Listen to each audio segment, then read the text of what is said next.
Essa edição do É Legal Saber traz o assunto dados pessoais.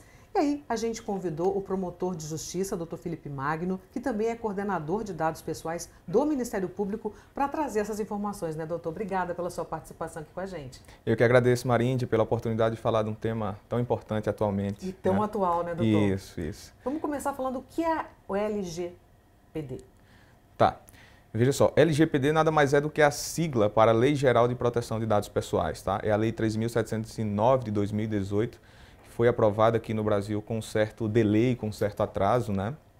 É uma lei que ela vem na esteira de uma série de outras leis internacionais, né? Na Europa, por exemplo, nós temos o GDPR, que é o Regulamento Geral de Proteção de Dados Europeu, que inclusive influenciou muito a Lei Geral de Proteção de Dados brasileira, né?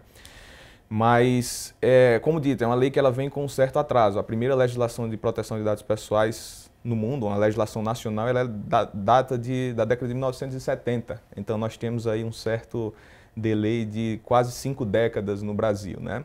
O fato é que ela veio agora, ela mudou o cenário de proteção de dados no Brasil e ela está aí disponível para aplicação, né? Nós não temos ainda uma cultura de proteção de dados no Brasil, justamente em razão desse atraso na edição de uma lei de proteção de dados brasileira, né?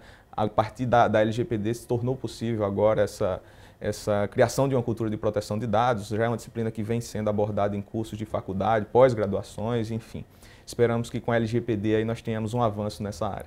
Doutor, e o que são os dados pessoais? Dados pessoais são qualquer informação que se relacione a um indivíduo singularmente considerado, ou seja, um indivíduo pessoa física, né, e que permitam que ele seja identificado ou ao menos identificável. Então, traduzindo isso, exemplos de dados pessoais mais simples, né, nome, documentos, RG, CPF, enfim, são mais facilmente caracterizáveis como dados pessoais, mas também nós podemos ter outros exemplos.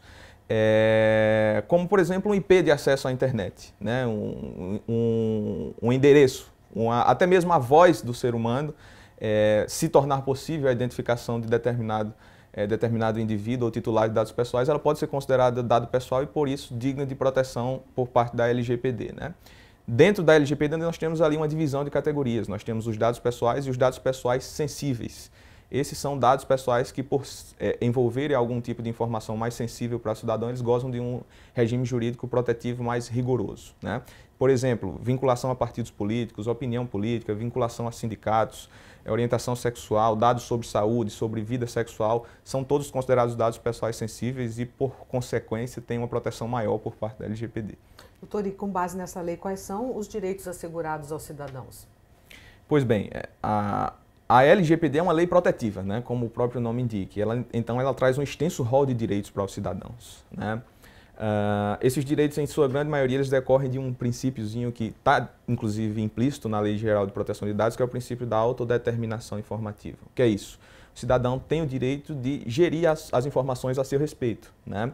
De determinar quais dados pessoais a ele relativos serão utilizados e como esses dados serão utilizados. Disso decorrem diversos outros direitos, né? Como, por exemplo, o direito de acesso a dados pessoais, né? O cidadão ele tem direito de buscar um determinado controlador de dados pessoais para saber quais são os seus dados que são tratados, direito à retificação ou correção de dados pessoais, né? Quando eles estejam ali inexatos, incorretos, enfim, direito a consentir com o tratamento ou não de dados pessoais, nas hipóteses em que a lei exige o consentimento, direito a revogar esse consentimento, direito de saber as consequências desse consentimento e da revogação do consentimento, enfim.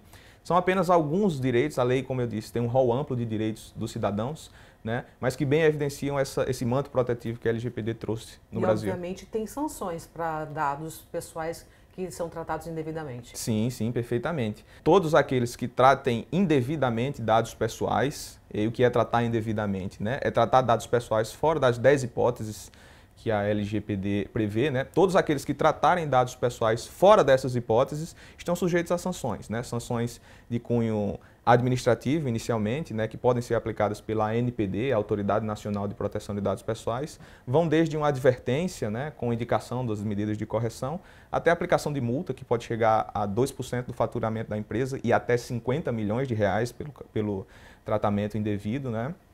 Até suspensão das atividades de tratamento de dados pessoais ou até mesmo suspensão das atividades do controlador de dados que infringir as disposições da LGPD. Doutor, e como é que o MP está atuando nessa área? Pois bem, o MP de Rondônia, desde o ano de 2022, iniciou suas atividades em relação à proteção de dados pessoais, né? E como qualquer framework ou guia de implementação de dados pessoais, de proteção de dados pessoais nas instituições, iniciou pela primeira etapa, que foi a nomeação do encarregado de proteção de dados pessoais, né? Essa, inclusive, é uma exigência expressa da LGPD. Todos os controladores precisam ter um encarregado de proteção de dados ou um DPO, né? A expressão em inglês. A partir da nomeação do encarregado de proteção de dados, nós evoluímos para a regulamentação de algumas questões internas aqui. Nós elaboramos uma resolução que regulamenta as atribuições do encarregado, nós elaboramos a nossa política de privacidade e proteção de dados pessoais, né? Nós evoluímos para a nossa política de cookies também. O nosso portal hoje em dia ele está adequado à LGPD, ele informa o tratamento de cookies, ele informa o cumprimento de uma política por parte do Ministério Público de Rondônia, né? Nós criamos o nosso portal da LGPD, está disponível lá na internet, né, para todos os que queiram obter informações educativas e sobre a atuação do MP a esse respeito. Evoluindo, nós fizemos algumas capacitações, né? Temos hoje um elevado número de servidores do Ministério Público de Rondônia fazendo pós-graduação em proteção de dados pessoais. Iniciamos, por último, o nosso mapeamento de dados pessoais, né? A gente pretende com isso identificar por onde estão passando os dados pessoais na nossa instituição e com isso modificar nossas rotinas de trabalho, adequar e ajustar nossas rotinas, nossos procedimentos de trabalho para garantir uma maior eficácia na proteção de dados pessoais. Fora, obviamente, as consultas, pareceres que são com muita frequência demandados aqui da Coordenação de Proteção de Dados Pessoais por membros, por servidores do Ministério Público do Estado de Rondônia e têm sido ofertados por nós. Ok, doutor. Muito obrigada pela sua participação. Eu que agradeço. Muito obrigado. Você pode deixar seu recadinho aqui embaixo e também sugestões de outros assuntos que a gente possa tratar aqui no É Legal Saber. Até o próximo.